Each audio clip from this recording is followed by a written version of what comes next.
పవన్ కళ్యాణ్ గారు పిఠాపురం నుంచి పోటీ చేయడం సాధారణమైన విషయం కదన్నా. ఒక సీఎం క్యాండిడేట్లో ఉండే వ్యక్తి లాంటి ఆయన అలాంటి వ్యక్తి మన పిఠాపురం నియోజకవర్గంలో పోటీ చేయడం అనేది మేము పిఠాపురం నియోజకవర్గ ప్రజలందరూ ఎప్పుడో పుణ్యం చేసుకున్న వాళ్ళమని అదనే. ఇప్పుడు పిఠాపురం నియోజకవర్గంలో పోటీ చేస్తున్నారంటే ఆయన వరం గారి సపోర్ట్ ఉంది, తంగెళ్ళ ఉదయ్ శ్రీనివాస్ గారి సపోర్ట్ ఉంది, బీజేపీ సపోర్ట్ ఉందన్న. పక్కాగా పవన్ కళ్యాణ్ గారికి 1,00,000 మెజార్టీ తక్కువ ఉండదన్న. ఇక్కడ నేను ఇంకొకటి చెప్తున్నానన్న, ఫ్యాన్కి సౌండ్ ఎక్కువ గాలి తక్కువ అన్న. ఫ్యాన్కి సౌండ్ ఎక్కువ గాలి తక్కువ. ఫ్యాన్ ఎందుకు పనిచేదన్న? మొన్న పవన్ కళ్యాణ్ గారు ఇక్కడ చేబ్రోలు మీటింగ్కి వచ్చారు. కొద్దిమంది బ్లేడ్ బ్యాచ్ని పెట్టి, మన MLA batch, YCP batch blade బ్యాచ్ని పెట్టి పవన్ కళ్యాణ్ గారి చేతులు తాకిచ్చి కోయించకపోవడం, పవన్ కళ్యాణ్ గారికి మీకు రాళ్ళకి ఇవ్వకపోవడం ఇవన్నీ చేశారన్న. కానీ మీరు ఎన్ని కుట్రలు పన్నినా ఇక్కడ గెలిచేది పవన్ కళ్యాణ్. పవన్ కళ్యాణ్ గారి మీద ఈగ వాలితే జన సైనికులు ఎవరు తట్టుకునే విధానంగా లేరయ్యా. అలాగే జన సైనికుల మీద చిన్న ఈగ వాలిన పవన్ కళ్యాణ్ గారు సహించరని చెప్పేసి నేను మరో విషయంగా చెప్తున్నాను. తిరుపతిలో సీఏ అంజు యాదవ్ గారు కార్యకర్త గోమె కొడితే పవన్ కళ్యాణ్ గారు మరొక రోజు తర్వాత రోజు అక్కడికి వెళ్ళి ఆవిడని సస్పెండ్ చేయడం జరిగింది. అలాగే ఇక్కడ ఎవరైనా జన సైనికుల మీద చేసుకున్న వైసీపీ ఎవరు చూస్తూ ఊరుకోరన్నా. ఇక్కడ పిఠాపురం నియోజకవర్గం చూస్తే ఇక్కడికి మా కాపులకి దరిద్రమైన నాయకుడు ఒకడు ఉన్నాడన్న. ఆయనే ఉప్మా పాపారావు ముద్రగడ పద్మనాభం. ఎందుకు పంచే నాయకుడు అన్న. తెలుగు ప్రజల గుండెల్లో కాపు అనే ముద్రను కూడా అటువంటి వాళ్ళ వల్ల పేరు పోద్ది, కాపు నాయకులు పోతారు, కాపు ప్రజలు చచ్చిపోయినట్టుగా ఆయన ముందు మేము ఎట్లా తలదించుకుని నడవలసి వస్తుంది. కాపులు అంటే ముద్రగడ పద్మనాభం ఉన్నాడు కదండి, మీకు వాళ్ళ దగ్గరికి వెళ్ళండి అన్నాడు. ఆయన ఎందుకు వైసీపీ హయాంలో, తెలుగుదేశం హయాంలో వైసీపీ డబ్బులు పంపింది, ఒక 2 బ్యాగులు పంపింది ఆయన ఇంటికి పంపితే తునిలో రైల్వే దగ్ధం చేశాడు. అదే వైసీపీ హయాంలో చేయమనండి, సెంట్రల్ జైల్లో కూర్చోబెడతాడు ఆయన తీసుకెళ్ళి. ఎందుకండి ముద్రగడ పద్మనాభం ఇంకైనా రాజకీయాలు మానుకోండి. మీరు ముసలి వయసు వచ్చింది మీకు, ఇంకా మీకు ఏదో కొద్దిగా చిన్న గొప్ప కూడా స్టేట్మెంట్లు ఇస్తున్నాడు కదా పవన్ కళ్యాణ్ని ఓడిస్తానని పిఠాపురంలో. అతను కూడా ఇక్కడే మకాం వేశారని తెలిసింది అన్నా. నేను ఒట్టేస్తున్నాను, పవన్ కళ్యాణ్ పక్కాగా 1,00,000 మెజార్టీ వస్తున్నా పిఠాపురం నియోజకవర్గం. ఎంతమంది ఎన్ని కుక్కలు ఎన్ని నాటకాలు అన్నా పిఠాపురం నియోజకవర్గంలో గెలిచేది కొనిదెల పవన్ కళ్యాణ్. కొనిదెల పవన్ కళ్యాణ్ గారు అసెంబ్లీకి వెళ్తారు. నేను కొనిదెల పవన్ కళ్యాణ్ చెప్తున్నాను అంటే గతంలో భీమవరంలో ఆయన పోటీ చేసినప్పుడు కూడా ఇట్లానే చెప్పారు, కానీ అక్కడ ఆయన ఓడిపోవడం చూసాం. ఇక్కడ గెలుస్తారనే నమ్మకం ఏంటి అన్న? నువ్వు కష్టపడుతున్నావు అన్న, నీ రూపాయలు ఎవరికి ఇస్తున్నావు, నీ డబ్బులు ఎవరు ఇస్తున్నావు? ఇంటికి ఇస్తున్నావు, అమ్మకి ఇస్తున్నావు, నాన్నకి ఇస్తున్నావు, నీ కూతురికి ఇస్తావు, నీ తల్లికి ఇస్తావు, నీ అమ్మమ్మకి ఇస్తావు, నీ నాన్నమ్మకి ఇస్తావు. తెలుగు ప్రజలందరికీ కౌలు రైతులు కష్టాలు తీర్చాడన్న. బ్రో షూటింగ్ తీసి కౌలు రైతులు కష్టాలు తీసాడు. రోజుకు 2 కోట్లు సంపాదించాడు. ఆయన ఇలా రాజకీయాలు అడుక్కునే విధానం ఏంటి? ఆయనకి రోజుకి సంపాదించుకుంటే 2-3 కోట్లు వస్తుంది ఆయనకి. సంవత్సరానికి ఏదో లేకుండా 1000 కోట్లు సంపాదించవచ్చు. ఎందుకని వచ్చాడు ఆయన? తెలుగు ప్రజలు నా ప్రజలు, తెలుగు ప్రజలు నా ప్రజలు, ఆంధ్రప్రదేశ్ రాష్ట్రం నాది.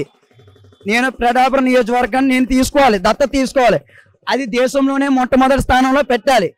ప్రధాని నరేంద్ర మోడీ గారు కూడా పిఠాపురం నియోజకవర్గంలో మీరు పోటీ చేయాలని చెప్పేసి కూటమి పార్టీ తరఫున ఆయన ఎన్నుకున్నారు. అలాగే వరం గారు కూడా సపోర్ట్ బాగా చేస్తున్నారన్న. మా జనసేన పార్టీకి వరం గారు కూడా చాలా సపోర్ట్ చేస్తున్నారు. వరం గారు కూడా చాలా ఇదిగా చేస్తున్నారు. నేను ఒకటే చెప్తున్నాను, జనసేన పార్టీ పవన్ కళ్యాణ్ గారు పిఠాపురం నియోజకవర్గం పోటీ చేస్తారు, పిఠాపురం నియోజకవర్గాన్ని గెలుస్తారు. అలాగే పవన్ కళ్యాణ్ గారి కోసం మన వర్మ గారు ఆయన సీట్ని అయితే త్యాగం చేయడం జరిగింది. మరో వ్యక్తికి మంత్రి ఇవ్వాలంటూ కూడా చాలా మంది చెప్తా ఉన్నారు. అంటే నువ్వు ఒక జనసేన నువ్వేం చెప్తావు అన్న? నేను ఒకటి చెప్తానన్నా, మంత్రి, ఉప మంత్రి, ముఖ్యమంత్రి అనేది మనకి సంబంధించింది కాదు. పైన అధిష్టానం సెటిల్ చేస్తుంది. అది మన ఇక్కడ చిన్న కార్యకర్తలు అనుకుంటే సరిపోదన్నది. అధిష్టానం సెటిల్ చేస్తుంది. ఎమ్మెల్సీ ఇవ్వాలి, ఎంపీ ఇవ్వాలి, ఏది ఇవ్వాలనేది అధిష్టానం సెటిల్మెంట్ చేస్తుంది. మోడీ గారు సెటిల్మెంట్ చేస్తారు. చంద్రబాబు నాయుడు గారు ఉన్నారు, మోడీ గారు ఉన్నారు, పవన్ కళ్యాణ్ గారు ఉన్నారు. ఇక్కడ మనం కొట్లాడుకుని పోవడం కాదన్నా. అక్కడ పైన అధికారం ఉంది, అధికారం మాట్లాడుతుంది అన్న. ఓకేనన్నా?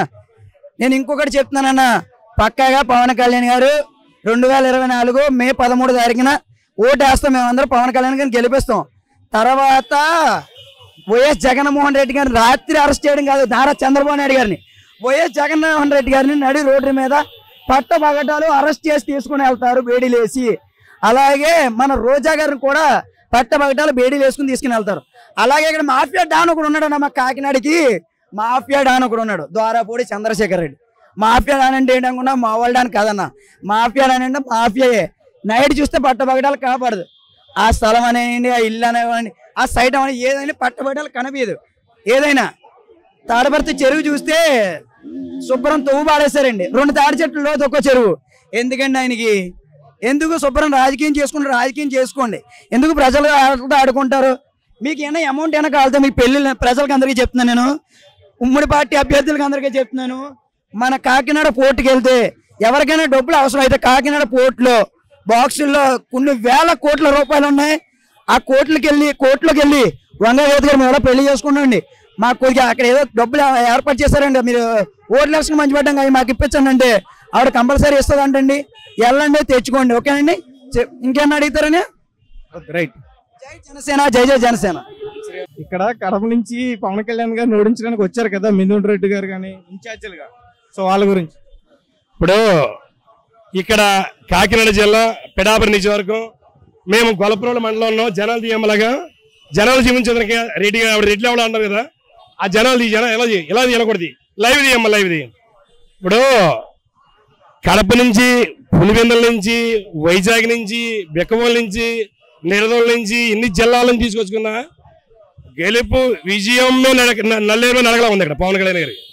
అలాగే రాష్ట్రానికి 3 పార్టీలు ఒకటి ఎందుకవి అంటే ఆ రోజుని రమణాబెంబని చంపనాకే దేవతలు, కౌరవులు, ఇంతమంది దుట్టశక్తులకి ఆ రమణాబెంబని కొట్టడానికి ఇంతమంది దేవతలందరూ కలిసి ఒక రాక్షసుని అంత్యం చేయడానికి, ఈ రాక్షస పరిపాలన అంత్యం చేయడానికి అయ్యాల దేవతలు గెలిచారు. ఒక రాముడి కోసం ఓన్లీ వానరులందరూ వచ్చి కాపాడడానికి ఒక ఈ దుట్టశక్తి పరిపాలన కొట్టడానికి ఇది కేంద్రంలో నరేంద్ర మోడీ గారు కూడా సపోర్ట్ ఇచ్చారు. దీనికి అభివృద్ధి అవుతుంది అని చెప్పారు. దానికోసం ప్రజలందరూ వచ్చి జనాలు మేము సొంతంగా ఎవరికాడు మడిచి 2,000-3,000 పిట్టులు కొట్టించుకుని అటోలకి బళ్ళకి తాటలకి కొడిన విధంగా తిరుగుతున్నారు. ఇలా ఎవరో వచ్చారు ఇక్కడ ఏదో చేస్తారని ఏం అభివృద్ధి లేదండి. ఇదే వంగగీత గారు పెదారాజ్యంలో 2009లో ఇదే నియోజకవర్గంలో డొనేషన్లు వేసి గెలిపించిన దాఖలు ఉన్నాయి మేము. ఏమండి ఆవిడ ఏదో చెప్తుంది, ఇదే దొరబాబు గారు ఊరికి ఒకళ్ళ మీద ఇద్దరు పడేసి ఎవరికి కాపాడకుండా అతను మనుడు కాపాడుకుని అతను కమిషన్ల కోసం కొన్ని లంకల్లో ఎక్కడ మునిగిపోయిన కాడ కాలనీ ఇచ్చారు. ఇంకా అభివృద్ధి ఏముందండి? అభివృద్ధి ఏముంది? అమ్మఒడి అంటున్నాడు, నెలకు సంవత్సరానికి 15,000 ఇస్తున్నాడు, నాన్న దగ్గర 1,80,000 తీసుకున్నాడు. ఎలా తీసుకున్నాడో మీరు ఎవరాలు చెప్పమంటారా? ఒక చీపు దగ్గర కాయ ఉందండి, ఒక చీపు దగ్గర కాయ 20 రూపాయలకి 30 రూపాయలు తయారవుతుంది, 180 రూపాయలకి అమ్ముకున్నాడు. అతను ఏంటండి 250 రూపాయల కాయని 250 రూపాయలు 180 రూపాయలు చేసాడు. అంటే ఎలక్షన్ కోడ్ వచ్చిన గురించి అతను ఇవాళ మధ్యలోనే 12 గంటలకు ఆపించేద్దరు షాపు. ఎవరు పోతున్నారండి? ప్రజలన్నీ అయిపోయారు. పథకాలు ఇచ్చానండి, ఏ పథకాలు ఇచ్చేయండి? ఎక్కడ రోడ్లో వేయండి? ఎక్కడ జాబ్ వచ్చింది? ఈ పిఠాపురం నియోజకవర్గంలోనే 2,37,000 ఓటింగ్ ఆడ చెప్తున్నారు. సర్వే ప్రకారంగా మీ మీడియా కూడా చెప్తున్నారు. 2,37,000లోని అందులో 7,000 మందికి ఏమైనా జాబులు ఇచ్చారా? టీచర్ పోస్టులు కానీ, ఆర్టీ డ్రైవర్లు కానీ, ఇంకో రకంగా రైల్వేలు కానీ, ఇంకో రకంగా ఏ జాబులని ఇచ్చారా? రైల్వే కేంద్రానికి వచ్చు. ఇక్కడ ఏమన్నా లోకల్లోనే ఏమైనా ఇచ్చారా? ఇది ఏంటి వారంటీలు పెట్టుకున్నారు. వాళ్ళ వారంటీగా డిగ్రీ చదివిన వాళ్ళు 5,000 రూపాయలకి పాపం వాళ్ళు వేడిపించి వాళ్ళని ఏదో ఇంకో జాబ్కి వెళ్ళలేకుండా ఇతను జాబ్ తీయకుండా ఏంటి వాళ్ళ జాబ్కి వెళ్ళకుండా ఇతను జాబ్ తీయకుండా 5,000 రూపాయలకి ఇళ్ళకి 50 ఇళ్ళకి ఇచ్చి 5,000 రూపాయలు బయట పోతే 5 రోజులు తెచ్చుకుంటారు కూరళ్ళు. ఏంటి జాబ్ వచ్చిందనుకో కనీసం ఊరికి 20-30 మందికి వచ్చిందనుకో వాళ్ళు పెట్టిన డెవలప్మెంట్ అవుతారు. ఇంకేంటి అభివృద్ధి అండి? ఏంటి పోలవరం ఉంది, రాజశేఖర టైంలో 50% ఉంది, ఉన్న 30% టీడీపీ గవర్నమెంట్ అయిపోయింది, ఉన్న 20% ఇప్పుడు అవ్వలేదు. నీళ్ళేయండి చేలుకి పంట అయితే నీరేది అభివృద్ధి అంటారు. దేనికి అభివృద్ధి? అభివృద్ధి ఎక్కడ ఉందండి? ఇవాళ టీడీపీ జనసేన ఎందుకు ఉందంటే ఆయాల రమణాబెంబరి చంపనాకే దేశాలన్నీ కలిపి దేవతలందరూ కలిసి రమణాబెంబరి చంపడానికి వచ్చారు. అంతే కదా?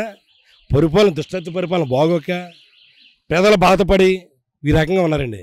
ఇతను పరిపాలన అతను అనుకున్నాడు డబ్బులు ఇస్తున్నాం కదా, మన ఓట్లు కొనుక్కున్నాం, సంవత్సరానికి 5 సంవత్సరాలకి 60,000 ఇచ్చాం. 5 సంవత్సరాల్లో 300 రోజులకి ఇతను 300 రోజులకి కనీసం మంది దాగబడి తిరిగి 1,50,00,000 జనాభా మీ మీడియాలో చెప్తున్నారు. డిక్లేర్గా 1,50,00,000 మంది మంది దాగి ఉన్నారు. రోజుకి ఆదాయం ఇంకో మడిచి మీద 150 రూపాయలు తీసుకున్నాడు. ఏంటి ఇంకా అభివృద్ధి ఏంటండి? అభివృద్ధి అంటున్నారు. మందున మదన అనిపించుకుంటున్నాడు, ఆ బ్యాండ్ షాప్లో జాబులు అలకెత్తున్నాడు. ఇంకా అభివృద్ధి ఏంటండి? అభివృద్ధి రాక ఏదో ఉంది. ఇక్కడ నుంచి గొడవల నుంచి బిడవరాక ఏమైనా రోడ్లు వేనేసారా? పక్కన సైడ్లో రోడ్లు వేనేసారా? ఎవరికైనా జాబులు ఇచ్చారా? దేనికండి అభివృద్ధి ఇది?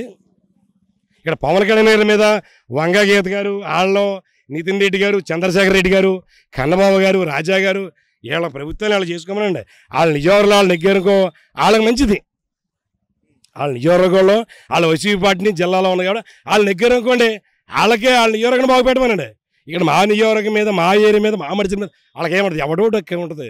ఓటు అన్నది ఒక 5 సంవత్సరాలు చేస్తారు. అది దాటి అంబేద్కర్ ఇచ్చిన రాజ్యాంగ ప్రకారంగా వేస్తాడు. ఎవడి ప్రజాస్వామ్యం ఇది. ఈ ప్రజాస్వామ్యంలో నా ఇష్టం వచ్చి నా ఓటు నేను వేసుకుంటాను. అధికారంగా ఆడు మడిచి మంచోడా కాదా అని నిర్ణయం చేస్తాం. సర్పంచ్ చేయాల్సి ఉందనుకోండి, ఆ నాయకుడు మన ఊరికి అభివృద్ధి చేస్తాడు ఏం చూస్తాం. నెంబర్ ఉందనుకోండి, మనకి 700 ఓట్లు ఉంటాయి, 800 ఓట్లు ఉంటాయి.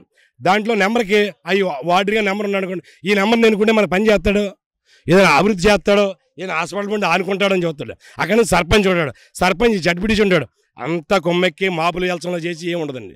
మా నరేంద్ర మోడీ గారు ఆదేశం ప్రకారంగా మాకు ఈ పార్టీకి అన్నిటికీ 3 పార్టీకి కూడా 2 పార్టీలు కూడా జనసేనకి టీడీపీకి కలిపి చేయమన్నారు.